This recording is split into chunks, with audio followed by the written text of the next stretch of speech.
My friend Tobin and I were making the rounds, checking the neighborhood for buyable cars. The hunt had been on for a while now since I was looking for my first car, and despite the higher prices, I really wanted a truck. We were almost finished with our loop and were nearly back to the house when we saw something promising. As we walked up to my neighbor's door, we hypothesized the truck was probably worth upwards of $3,000. After a short conversation with my neighbor in which he casually threw out the number 370, we took a look at the truck. It was a Ford F-250 from 1986 with a 6.9-liter diesel V8 built by International Harvester, and Ford's T19 transmission, which happens to be a 4-speed manual. Quite literally, this was my dream truck from heaven. And after a little while of talking to him, we learned that the 370 number was actually legitimately $370. I learned later on this truck sat for 8 years before I got to it. But other than that, there were no major issues with it. The overall condition of the truck was beyond what I could have hoped for. It had 90,000 miles, there was little to no rust on it, and the interior was in mint condition.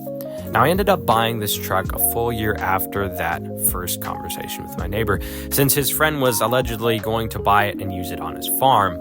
But luckily for me, that never happened. So when he left a sticky note on my brother's car saying truck is for sale, $400, I could not resist. Mechanically, this truck was in really good shape. The biggest problem ended up being the fuel system.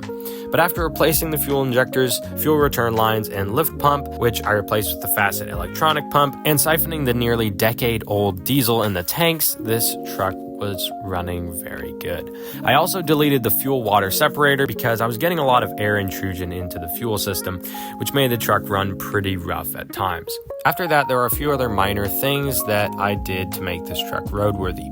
Things like oil and filter changes, power steering and brake fluid top-offs, fresh coolant, an alternator belt, windshield wipers, and 2 Duracell batteries which produce 1,000 cranking amps apiece. I tracked all these prices and kept every receipt for this project. So let's talk price for a little bit before I wrap up. The truck cost me $400. That's the final price that I bought it for. The injectors were the most expensive thing at $550, and even still, these were knockoffs from eBay. I could easily have spent around $1,000 on rebuilt injectors with the OEM cores. Now, I did a fuel pump conversion, which cost about $200.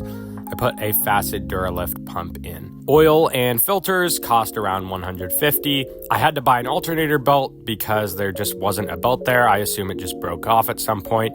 I had to get a radiator cap and some windshield wipers. Let's just say $50 for those. The batteries cost around $250, and the rest of the fluids cost around $200.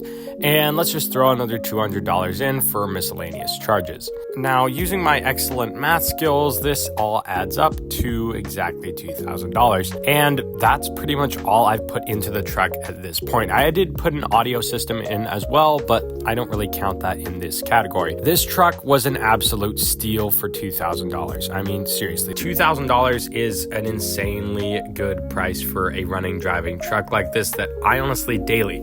I had 2 cars when I got this. This was technically a second car, but yeah, I had to sell my Volvo S60, which is the car that I had at the time. You can watch the full video on that, and it's linked in the description. But really, this was an insanely good price for this truck. And honestly, I'm very satisfied with how I did all this. If you made it this far in the video, thank you so much for watching, and I hope to see you on another video. And speaking of other videos, you can watch my other 2 videos on this truck, as well as the video on my Volvo S60 showing you the entire story start to finish of how I bought that car to when I sold it. If you did make it this far, please leave a comment. I really enjoy reading them and responding to them. Thank you so much, guys, and I'll see you on the next one.